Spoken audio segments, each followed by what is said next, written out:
তো নারী জাতি এমন একটা জাতি, তাদের বেপর্দার কারণে, তাদের কারণে আজকে সমাজটা ধ্বংস হয়ে যাচ্ছে। শয়তান এই নারী জাতিকে ফাঁদ তৈরি করে রাখছে পুরুষদেরকে ধোঁকা দেওয়ার জন্য।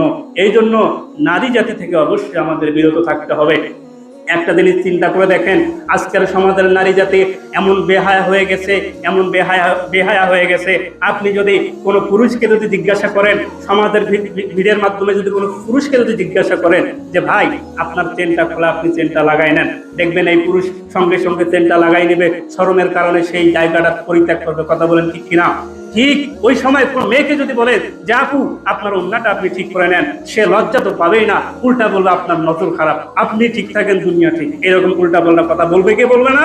তো নারী জাতি এমন বেহায়া জাতি, এই নারী জাতি শয়তান নারী জাতিকে ফাঁদ তৈরি করে পুরুষদেরকে ধ্বংস করে। এই জন্য অবশ্যই আমাদের নারী জাতি থেকে অবশ্যই বিরত থাকতে হবে।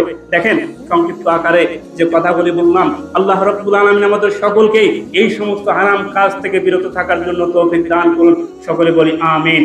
যারা সুন্নাত পড়েন তারা সুন্নাত পড়ুন।